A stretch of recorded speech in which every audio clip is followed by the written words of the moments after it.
Shalom. Saya nama pelajar Rev. Dr. Samuel Stanggang MPD. Nomor kad pelajar 2865 720 20 01 20 211.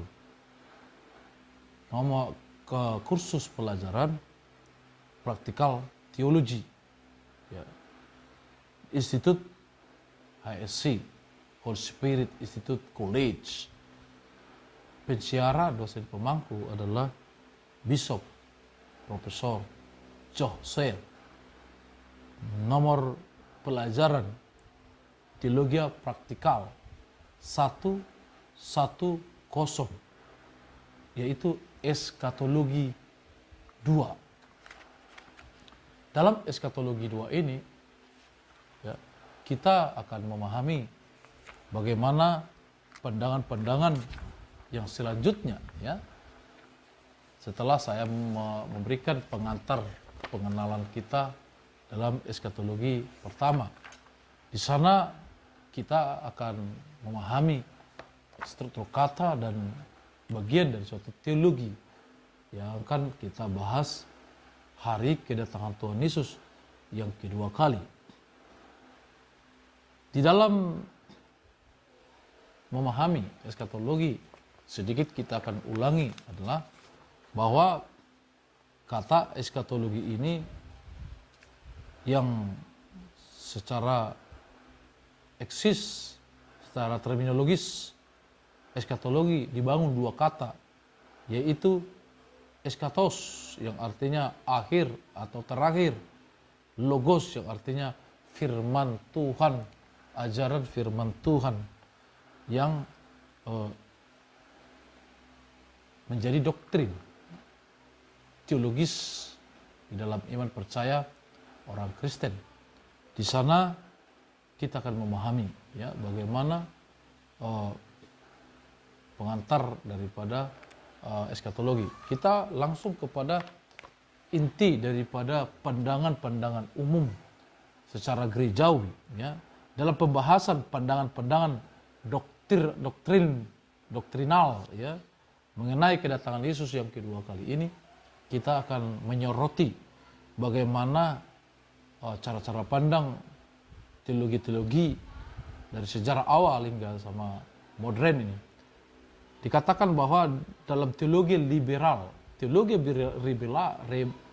liberal adalah pemahaman modern, ya, yang istilah liberal itu berasal dari bahasa Inggris liberal atau liberalism, ya, artinya pandangan atau pendapat yang bebas, ya, ini, ya, pandangan yang liberal atau bebas, ya, paham liberal, di mana dalam pandangan atau pendapat yang bebas ini merupakan dalam perkembangan kekristenan yang istilah tersebut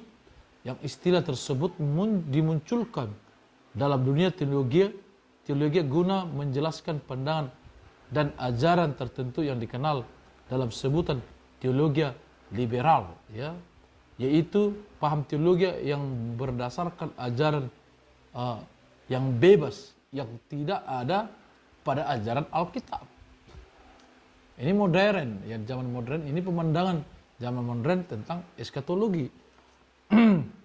Di sana bahwa teologi yang berdasarkan ajaran yang tidak Alkitab, ya, melainkan melalui mengandalkan rasio pengenalan melalui pemikiran yang bebas, ya, serta penemuan-penemuan yang empiris, ya, yang masuk akal dan menurut pendapat ilmu, ya. Bahkan paham ini hanya menerima dan mengakui sesuatu yang relevan dengan akal, yang artinya pandangan Alkitab dengan dunia yang bisa diterima dengan akal. Tetapi ini adalah eskatologi ini adalah pewahyuan yang diungkapkan oleh Tuhan melalui hamba Tuhan, yaitu Yohanes di Pulau Patmos, ya. Ini akan menjadi sebuah pemandangan yang sangat sangat keliru ya dengan Alkitab. Dia apa yang tidak relevan, apa yang tidak sesuai dengan masuk akal modern ini, maka itu tidak akan diterima sebuah ungkapan yang diberikan oleh Alkitabiah. Nah, sekali lagi ini adalah suatu pewahyuan penyingkapan Allah di dalam tulisan kitab Wahyu. Nah, bahkan paham ini hanya menerima dan mengakui sesuatu yang relevan dengan masuk akal. Itu sebabnya teologi liberal ini menolak ajaran supranatural, ajaran tentang iman Kristen mengenai mukjizat, inkarnasi Kristus, kebangkitan tubuh, serta hal-hal supranatural lainnya yang dianggap bertentangan dengan akal sehat manusia. Nah, inilah yang saya sebut di eskatologi pertama adalah pemikiran-pemikiran sains atau dengan akal sehat menurut pandangan kaum liberal yang sangat bertentangan dengan Alkitab, sehingga membuat pengajaran ini, teologi ini sangat jauh menyentuh maksud dan tujuan penulisan ungkapan pewahyuan Allah kepada gereja ya yang ditulis dalam kitab Wahyu, sehingga ini banyak mempengaruhi cara teologi dan cara pikir dari golongan kaum rohani yang menganut ini, sehingga ini akan membuat suatu perbedaan di tengah-tengah pemahaman Kristen yang akan sulit memahami kesatuan pemahaman yang sesungguhnya apa yang diminta oleh pengertian kebenaran itu ya, sehingga eskatologi ini dapat menemukan titik terang keseragaman pemahaman bagi kaum gereja ya dalam mengikuti memahami eskatologi. Yang kedua adalah bahwa pandangan-pandangan yang menjadi doktrinal ya, doktrinal mengenai kedatangan Tuhan Yesus kedua kalinya di dalam mempengaruhi iman gereja, mempengaruhi kualitas personal para pemimpin atau pemangku jabatan pelayanan Tuhan di dalam pengembangan selanjutnya. Yang kedua ini disebut amilenialisme. Amilenialisme ini adalah merupakan salah satu pandangan teologis yang berkembang dalam lingkup teologi konservatif. Teologi konservatif. Istilah milenialisme atau millennium ya, millennium berasal dari kata Latin namanya mille yang artinya 1000. Dalam konteks teologi kita mengatakan istilah tersebut mengacu pada pengertian kerajaan 1000 tahun. Amilenialisme ini adalah pandangan yang menolak akan adanya kerajaan 1000 tahun. Mereka menolak kerajaan 1000 tahun. Secara literatur yang akan didirikan oleh Kristus di bumi pada masa depan, sehingga harus ditafsirkan secara rohani dan digenapi oleh gereja. Nah, ini dia menjadi pemandangan para kaum amilenialisme ini, artinya mereka tidak percaya, mereka menolak kerajaan 1000 tahun yang akan berdiri di bumi ini yang sebagaimana ditafsirkan Wahyu yang sudah diungkapkan bahwa Allah akan menurunkan kerajaan 1000 tahun di bumi sehingga anak-anak Tuhan yang setia sampai kedatangannya akan mengambil bagian di dalam rencana Allah dalam kerajaan 1000 tahun. Yang ketiga ini yang mengatakan pandangan-pandangan menjadi doktrinal mengenai kedatangan Yesus kedua kali yang masuk menjadi doktrin bagi orang-orang yang percaya kepada Yesus yang disebut postmilenialisme ya. Postmilenialisme. Tadi amilenialisme. sekarang post milenialisme. Artinya merupakan pandangan yang menekankan berorientasi pada pengembangan zaman kekinian. Kalau di zaman sekarang disebutlah itulah zaman Gen Z, generasi Z, ya. Bagaimana bisa meyakini pemahaman yang kuat tentang hari kedatangan Tuhan Yesus kedua kali? Nah, sebab itu secara teologis postmilenialisme ini adalah bahwa kerajaan Allah saat ini sedang terjadi melalui pemberitaan Injil dan karya penyelamatan Roh Kudus di dalam hati setiap orang percaya, sehingga pada suatu saat melalui suatu masa yang panjang dunia dapat dikristenkan dan seluruh dunia akan dipenuhi oleh kedamaian dan kebenaran. Ya, artinya kerajaan 1000 tahun itu tidak ada, tetapi sedang berlangsung. Ya, sudah sedang berlangsung saat ini, dan suatu ketika dalam pemberitaan Injil hari ini saat ini yang akan mengkristenisasikan, yang akan menjadikan seluruh dunia ini menjadi Kristen, dan di mana kebersamaan itu, keberagaman, keberhasilan itu akan mempengaruhi sendiri sebagaimana dijanjikan dalam kerajaan 1000 tahun, kedamaian, sukacita, dan itu akan terjadi, sedang terjadi saat ini.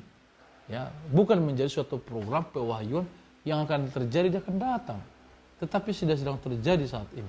Ini akan menjadi pemikiran yang berbeda lagi di dalam pemahaman. Nah, sehingga dalam kondisi dunia yang sempurna saat ini, ya, melalui masa yang panjang dunia dapat dikelola, dipenuhi dengan kedamaian, kebenaran, sehingga dunia memiliki kondisi yang sempurna, ya. Sempurna. Kristus akan datang disertai dengan peristiwa kebangkitan, penghakiman yang mendahului kerajaan kekal. Postmilenialisme yakni bahwa kemajuan gereja masa kini akan memberikan dampak positif bagi perkembangan ekonomi, budaya, sosial, ilmu pengetahuan, agama, dan politik. Melalui pandangan tersebut, nampak seperti kaum postmilenialisme berpendapat bahwa kehadiran kerajaan Allah dalam 1000 tahun yang akan membawa kedamaian, kesempurnaan di bumi secara berlangsung saat ini bukan merupakan karya Kristus sebagai Raja Damai, melainkan sebagai usaha gereja dan manusia. Jadi bahwa kerajaan 1000 tahun atau milenialisme itu sudah sedang terjadi saat ini, ya, kedamaian dan apa itu dikerjakan oleh pengetahuan dan pelayanan penginjilan saat ini, ya, upaya daya manusia, bukan karya Yesus, karya Allah yang dijanjikan 1000 tahun di masa akan datang. Nah, ini luar biasa ini. Ini kita harus pahami bagaimana kita boleh memahami, ya, bahwa di dalam post milenialisme itu, ya, sehingga kita boleh memahami apa yang terjadi dan apa yang sebenarnya kita boleh pahami di dalam pelayanan. Yang ketiga, yang keempat, ada disebut pandangan teologis dalam doktrinal gereja yang disebut premilenialisme. Ya, premilenialisme ini, paham ini dapat dipahami lewat dua dasar utama, yaitu pertama membedakan program Allah bagi Israel dan untuk gereja. Kedua, berpegang teguh pada prinsip penafsiran yang literal terhadap Alkitab. Karena paham ini percaya bahwa gereja akan mengalami pengangkatan ketika Kristus datang di angkasa.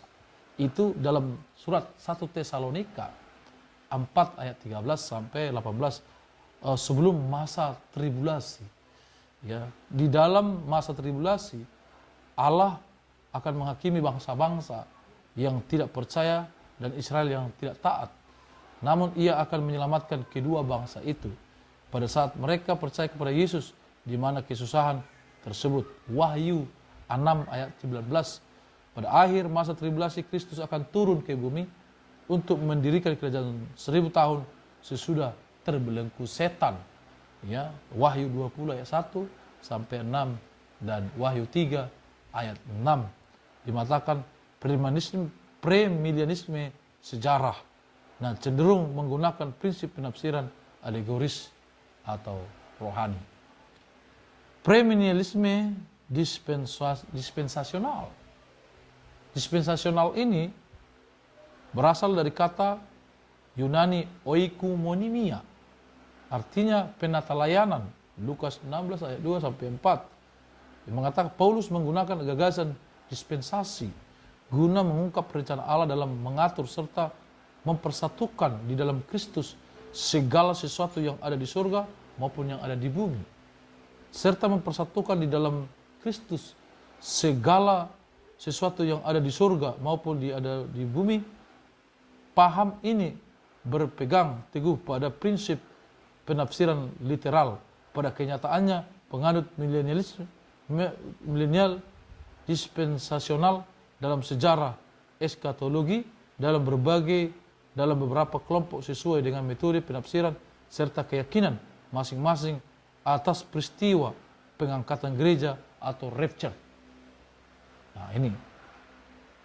Dan pandangan selanjutnya adalah post-tribulasi. Post-tribulasi itu milenialisme ini, istilah tribulasi berasal dari bahasa Inggris, yaitu tribulation, yang artinya kesengsaraan. Tribulasi merupakan istilah umum yang sering dipakai dalam Alkitab untuk mengungkapkan penderitaan umat Allah.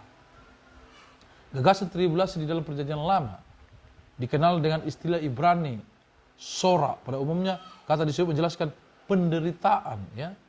Ayub 15 ayat 24, 1 Samuel 2 ayat 23. Nah, dalam Perjanjian Baru konsep tribulasi dipahami melalui kata Yunani tilipsis.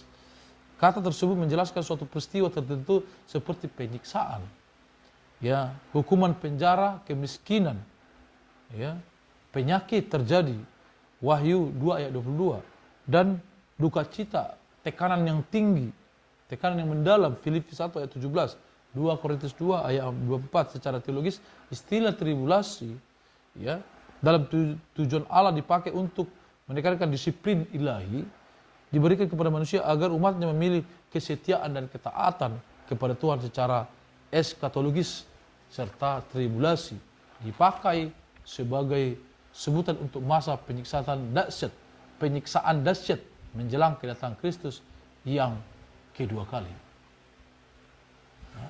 Tribulasi adalah suatu masa, ya, yang meliputi dengan peristiwa penyiksaan dan kesengsaraan yang amat dahsyat yang belum pernah terjadi sebelum Matius 24 ayat 21. Tentunya tidak seorang pun yang ingin masuk dalam penderitaan itu.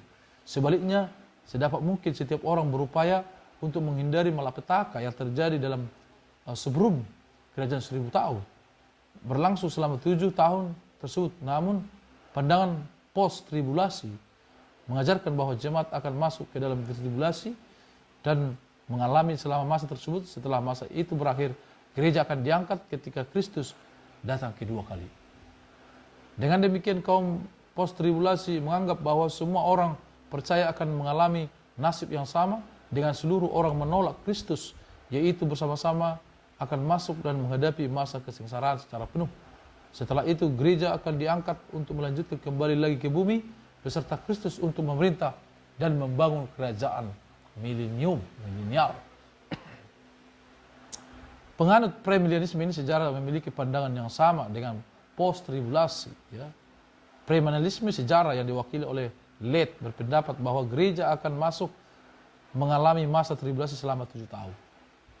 Menurut Led, siksaan pada masa tribulasi bukan merupakan murka Allah, melainkan ujian dan cobaan bagi gereja, sedangkan bagi orang yang tidak percaya, siksaan itu adalah murka Allah. Setelah peristiwa itu dahsyat itu berakhir, gereja dan seluruh orang percaya, orang saleh dalam Perjanjian Lama akan dibangkitkan secara bersama-sama untuk masuk ke dalam kerajaan 1000 tahun menjadi kerajaan Kristus. Demi argumentasi doktrinal, ya, kaum post-tribulasi memiliki beberapa dasar esensial dalam membertahankan pendapat mereka. Pertama, argumentasi historis, yaitu bahwa pada awalnya kaum post-tribulasi adalah penganut pandangan pre-tribulasi. Namun ratusan tahun kemudian mereka menolak pre-tribulasi karena dianggap tidak sesuai dengan ajaran para rasul.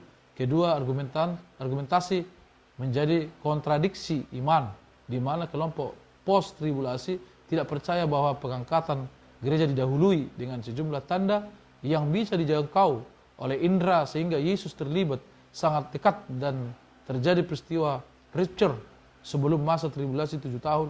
Ketika argumentasi janji tribulasi, yaitu bahwa janji tentang masa tribulasi, Matius 24 ayat 9 sampai 11, Markus 13 ayat 9 13, sementara ditunjuk kepada gereja, bukan untuk Israel ataupun bangsa-bangsa, tetapi ini ditunjuk kepada gereja.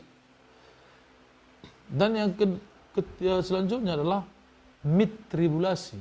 Mid tribulasi, kelompok ini mengajarkan bahwa gereja akan diangkat tepat pada pertengahan masa 7 tahun dari tribulasi, atau pada akhir 3,5 tahun pertama, kemudian diangkat ke surga pada masa pertengahan kesusahan itu, sehingga jemaat terluput dari siksaan yang dahsyat dari paruh yang kedua tribulasi. Hal ini didasarkan pada kitab Wahyu 11 mengenai kebangkitan dan 2 saksi akhir 3,5 tahun. Wahyu 11 ayat 11, pandangan tersebut 3,5 tahun pertama dari masa tribulasi merupakan permulaan penderitaan, Matius 24 ayat 8, sedangkan 3,5 tahun kedua adalah masa siksaan dahsyat, Matius 24 ayat 25. Argumentasi penting dari kaum mid tribulasi guna mendukung pandangan mereka, yaitu janji tentang tribulasi ditujukan kepada gereja, sehingga gereja harus rela untuk masuk dan mengalami separuh dari masa tribulasi itu. Penolakan terhadap konsep gereja sebagai sebuah misteri. Allah tidak merancang dua program berbeda untuk gereja atau Israel. Paham mid tribulasi beranggapan bahwa tanda dan trompet bukan merupakan perwujudan muka ilahi. Tanda-tanda menunjuk pada keaktifannya program manusia, sedangkan trompet menandakan lebih aktifnya program setan, di mana Allah berperan sebagai pengontrol dan memberi izin. Penolakan terhadap konsep rapture secara imanen artinya tidak bisa dibenarkan jika gereja akan bersama Kristus dan terangkat ke surga sebelum masa tribulasi. Jadi ini adalah sangat penting pandangan-pandangan. Yang selanjutnya, yang ketiga adalah pandangan parsial. Pandangan parsial. Paham ini beranggapan bahwa hanya sebagian orang percaya yang secara rohani akan mengalami rapture atau terhindar dari siksaan masa tribulasi, sedangkan orang percaya yang seringkali jatuh dalam dosa akan masuk ke dalam masa tribulasi untuk mengalami masa penderitaan secara total dan akan segera diangkat ke surga jika memenuhi syarat pengangkatan. Nah, yang selanjutnya adalah pre-tribulasi. Nah, meskipun kaum post-tribulasi, mid-tribulasi, dan parsial percaya bahwa kemungkinan gereja akan mengalami masa kesusahan, tetapi kaum pre-tribulasi menolak pendapat dengan kemuliaan Kristus sebelum tribulasi tiba dan tidak akan mengalami masa siksaan itu. 1 Tesalonika 5 ayat 9 sampai 10. Masa tribulasi akan membawa penghakiman bagi orang berdosa yang layak dihukum, namun gereja akan diangkat sebelum masa itu dan tidak ikut dalam penghakiman tersebut. Nah, ini adalah suatu pandangan, ya. Dan itu juga pandangan-pandangan yang lain yang mengenai mengklaim pengangkatan bagaimana dengan orang mati, ya. Di sini dikatakan orang kematian. Alkitab mengajarkan bahwa Alkitab mengajarkan Allah sangat mengasihi manusia dan memiliki rencana yang indah bagi setiap orang. Yohanes 3 ayat 16. Namun di pihak lain firman Tuhan juga menjelaskan bahwa karena dosa masuk dalam dunia melalui satu orang, yaitu Adam, dosa tersebut menjalar kepada setiap keturunannya. Roma 5 ayat 12. Sebab itu semua orang telah berbuat dosa dan telah kehilangan kemuliaan Allah. Roma 3 ayat 23. Hal tersebut dipertegas melalui kitab Roma 6 ayat 23 dengan memaparkan upah dari dosa yaitu maut. Paulus dalam suratnya kepada gereja yang ada di Korintus menggambarkan maut sebagai musuh yang terakhir. Itu kematian dan kebangkitan. Kepercayaan dalam kebangkitan bukan hanya terdapat di Perjanjian Baru. Kitab Ayub dan bisa saja merupakan salah satu kitab di Perjanjian Lama yang penting dan tua, menggambarkan keyakinan Ayub bahwa walaupun ia mati dari kehidupan ini, ia akan tetap hidup untuk melihat Allah. Ayub 19 ayat 23-27. Pemazmur juga memegang kepercayaan akan kebangkitan dari manusia dari dunia orang mati.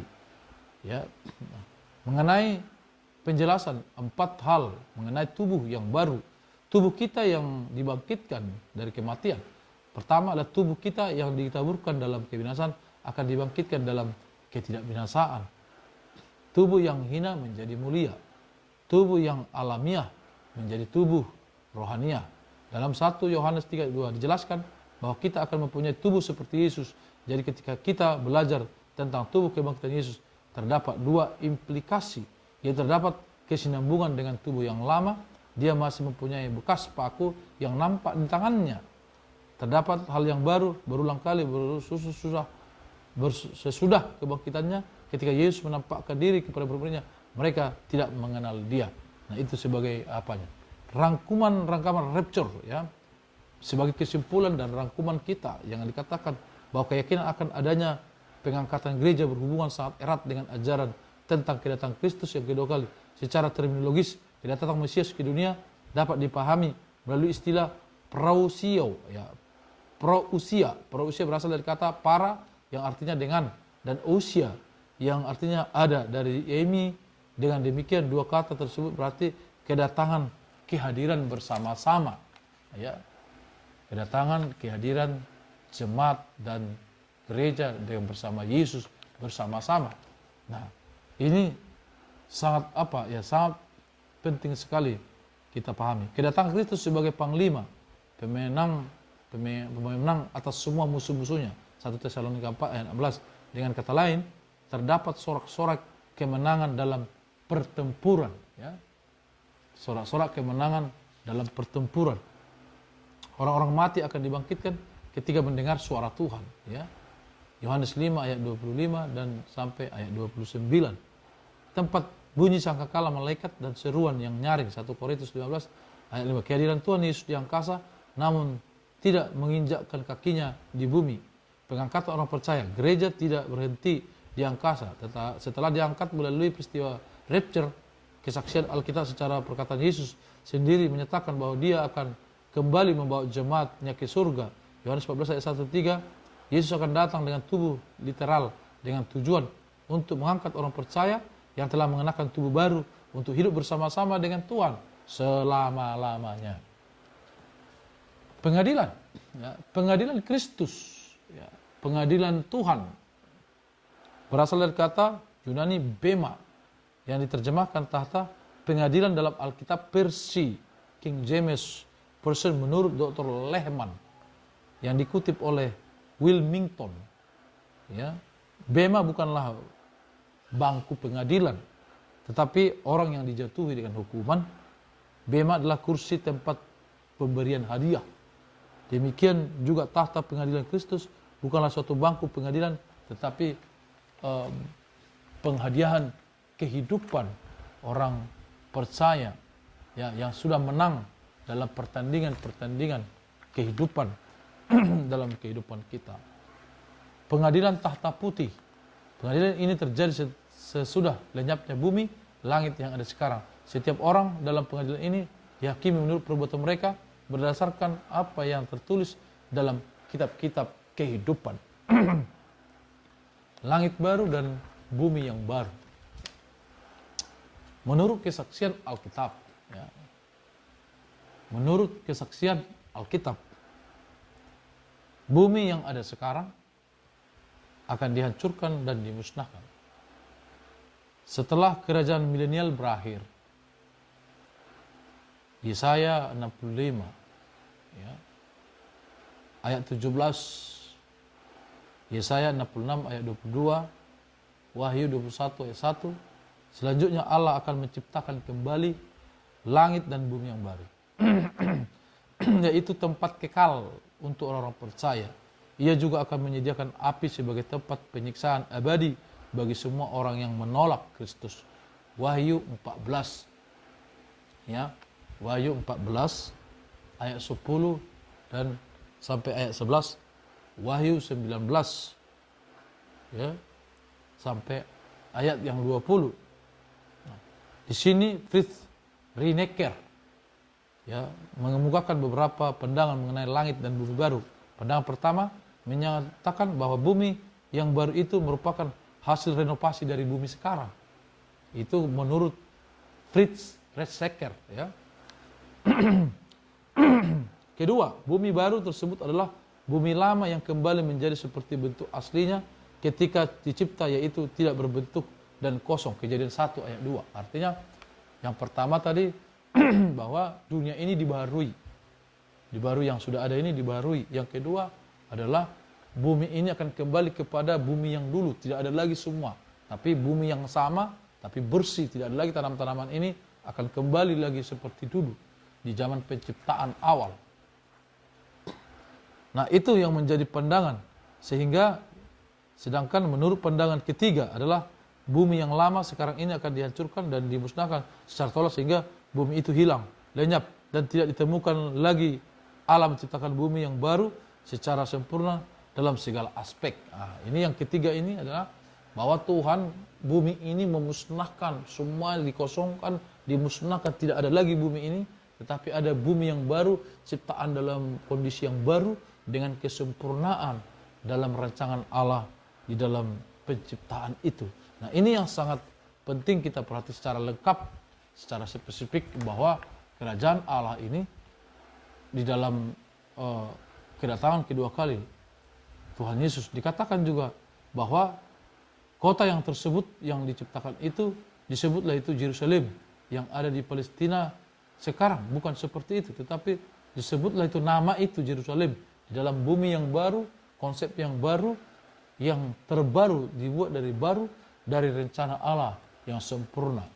Secara lengkap dan spesifik, keilahian dan kemuliaan kota Yerusalem baru itu terlihat dalam karakter-karakter suci yang dimiliki oleh Tuhan. Ya. Jadi bumi yang baru yang Tuhan ciptakan itu akan semua karakteristik kemuliaan Tuhan akan mengambil tugas di sana. Wajah Tuhan akan menjadi matahari, ya, sepertinya mengkilap. Lantai terbuat dari emas murni. Ya. Sifat-sifat utama Yerusalem baru adalah kota bahagia. Wahyu 21 ayat 6. Kota yang baru dan suci. Ya. 1 Petrus Wahyu 20. Kota maha megah. Wahyu 12 ayat 12. Kota maha indah. Wahyu 21 ayat 12. Kota yang penuh dengan pesona. Wahyu 21 ayat 2 dan 9. Kota yang abadi, kekal sampai selama-lamanya. Demikianlah pembahasan eskatologi yang kedua ini, yang menyampaikan secara menyeluruh daripada pemberitaan daripada eskatologi. Terima kasih. Shalom. Tuhan Yesus memberkati.